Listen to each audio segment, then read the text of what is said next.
안녕하세요. 김태훈 목사입니다. 뚜벅뚜벅 메시지 이제 다시 한번 강해 시리즈로 들어가겠습니다.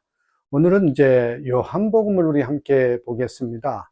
요한복음 첫 번째 시간으로서 복음을 잘 정리해 주는 책 요한복음 1장 1절의 말씀 가지고 여러분과 함께 뚜벅뚜벅 걸어가겠습니다.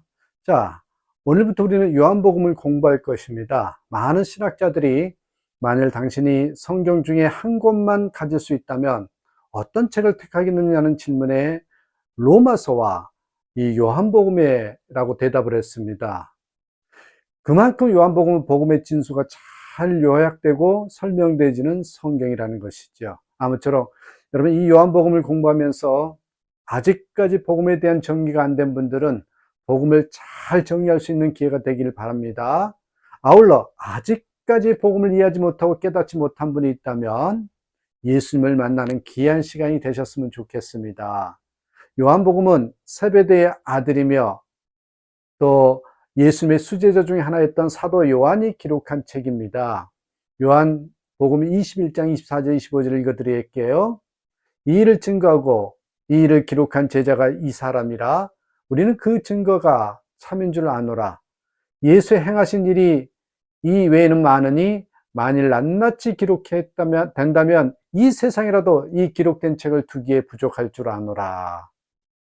사도 요한이 이 복음의 저자입니다. 그리고 초대교회 교부였던 이레니우스도 그의 저서에서 주님의 제자인 요한이 에베소에 머무는 동안 요한복음을 펴냈다 이렇게 기록을 했습니다. 요한은 어부였지만 비교적 부유한 집안의 아들이었습니다. 마가복음 1장 19절에서 20절에 보니까 나와요. 조금 더 가시다가 세베대 아들 야고보와 그 형제 요한을 보시니 저희도 배에 있어 그물을 깃는데 곧 부르시니 그 아비 세베대를 사꾼들과 함께 배에 버려두고 예수를 따라가니라. 여기 보세요. 사꾼들을 부를 정도로 부유한 어부였다는 것입니다. 보시다시피 요한은 사도 야고보의 동생이었습니다. 예수님께서 아버지 세베대와 함께 그물을 깃고 있던 형제 야고보와 요한을 함께 부르십니다. 그 길로 요한은 형인 야고보와 함께 예수님을 따라가고 예수 그리스도의 십자가 곁에까지 함께한 주님의 사랑받은 제자가 되었습니다. 처음에 그는 세례 요한의 제자였습니다. 그런데 후에 예수 그리스도의 제자가 되어서 예수 그리스도의 총애를 한몸에 받은 사역자로서 평생을 복음에 투신하였습니다. 말년에는 에베소 교회에서 설교와 저술 등의 일을 보내다가 도미티안 황제의 기독교 박해 시에 이 밤머슴으로 유배되죠. 그리고 그곳에서 하나님의 계시를 받게 되고 요한계시록을 기록했습니다. 이 요한복음의 기록 시기는 언제냐? AD 85년에서 90년까지로 봅니다.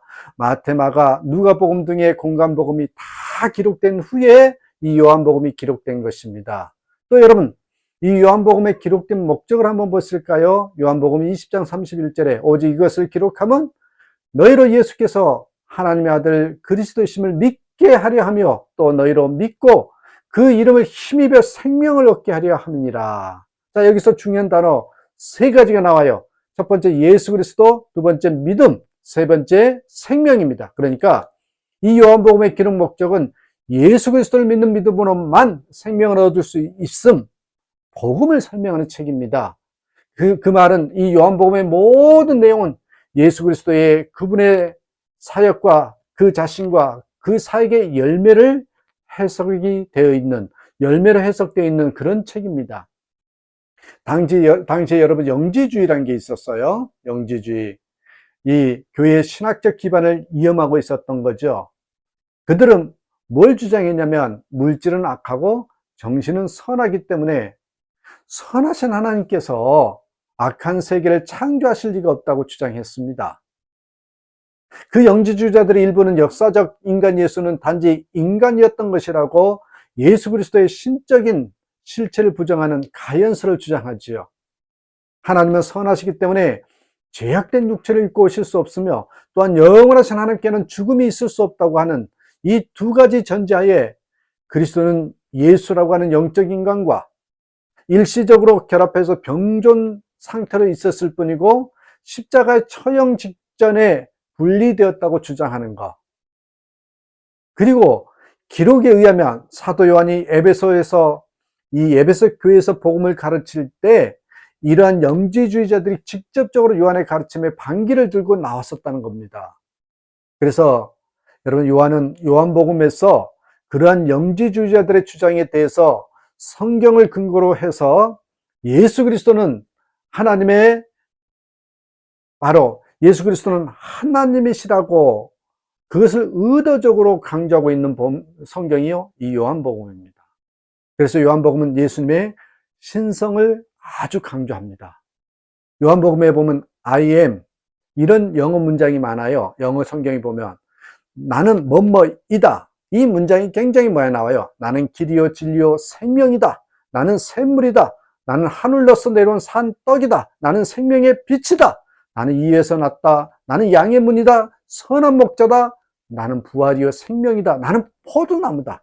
여러분, 이렇게 쫙 나는 뭐뭐이다로 본인을 설명하고 있는 내용이, 예수님을 설명하고 있는 내용이 바로 여러분 요한복음입니다. 요한복음은 이렇게 I am, 에고 에이미, 이렇게 자신을 표현하시는 주님의 말씀을 인용해서 주님은 하나님의 영원하신 아들이요 하나님이시라는 사실을 강조하고 있습니다. 요한복음은 아주 여러 곳에서 예수님의 신성을 강조하고 있습니다. 이 요한복음은 사복음서 중에서 가장 나중에 쓰여진 책이기 때문에 사도 요한이 그러한 사건들을 쭉 다 알고 있었던 것 같아요. 그래서 이 독자들이 이미 다른 복음서를 통해서 익히 잘 알고 있으리라고 가정을 했기 때문에 자기의 목적에 불필요한 것들은 다 생략을 합니다.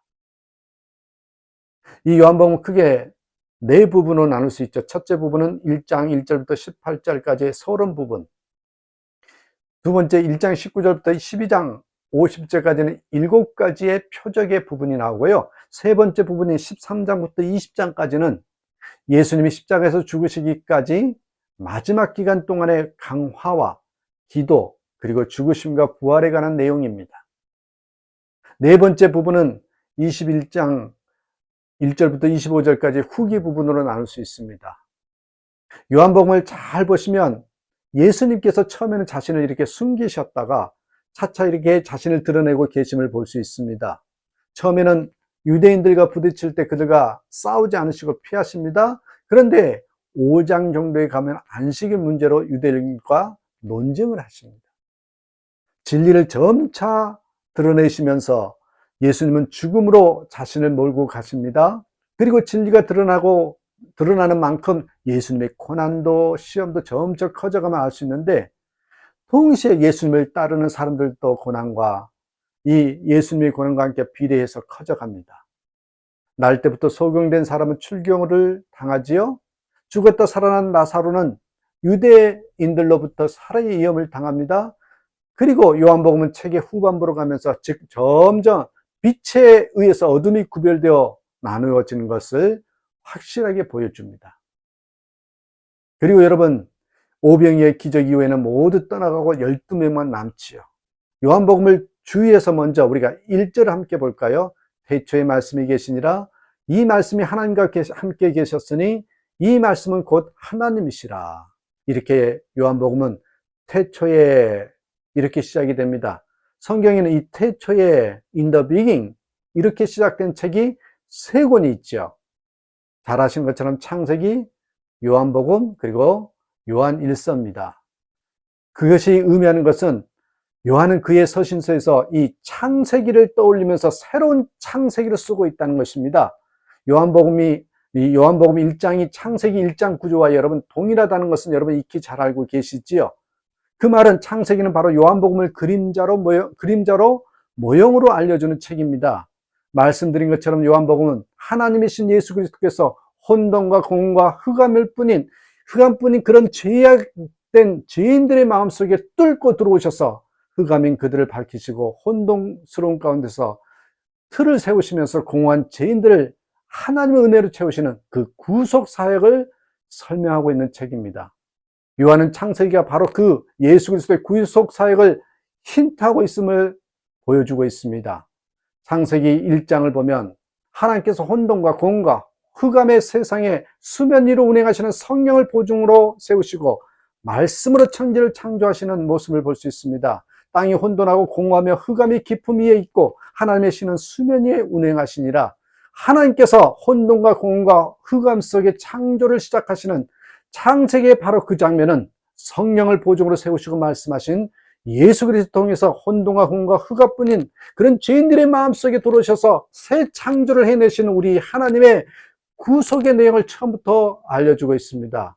요한복음 구속사의 관점에서 영적으로 설명이 된 책이기 때문에 쉽지가 않습니다. 그렇지만 우리가 서두에 살핀 것처럼 이 요한복음의 기록 목적인 예수, 믿음, 생명을 울타리로 해서 한 절 한 절을 해가난다면 여러분 다시 한번 어떤 책보다 은혜로운 시간이 될 것입니다. 오늘 요한복음이 어떤 책인지를 설명해 드렸습니다.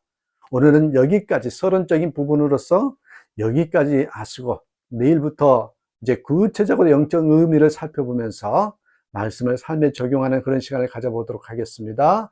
오늘 하루도 말씀으로 뚜벅뚜벅 걸어가는 저와 여러분 되시기를 주님의 이름으로 축복합니다. 감사합니다.